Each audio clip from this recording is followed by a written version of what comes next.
Does Romans 5:18 through 19 prove universalism, which is the position that says that nobody will suffer eternal hellfire, but instead will be saved up to heaven eventually? Well, let's see what the argument actually says.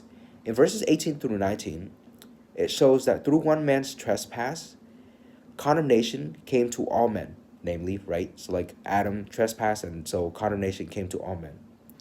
But through one man's act of righteous obedience, namely Christ on the cross, life and righteousness or acquittal to all men.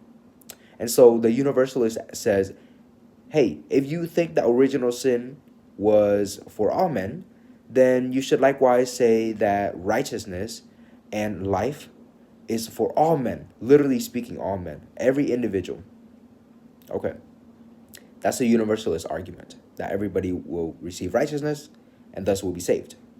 Problem? The context. Verse 17 is the context. It's probably never brought up, but what does it actually say? It shows that there are a certain group. It's called those who receive grace and the free abundant gift of righteousness. It's not saying everybody, it says those. Now, can a person reject grace and the free gift of righteousness? Yes, somebody could. And indeed, that person is not included in the those, and thus is not included in the quote unquote all men who receive the righteousness that comes from Christ's righteous obedience. That's number one. Or number two, this problem is just for the Protestant who rejects Mary's Immaculate Conception.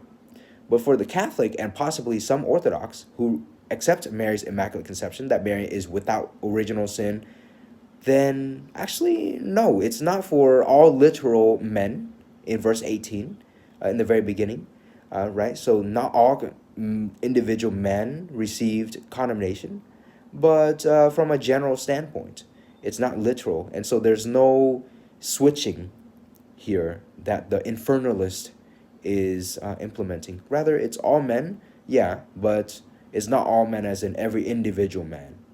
And so there's still that position held for Catholics. Catholics do not fall into this objection as much as, say, certain Protestants.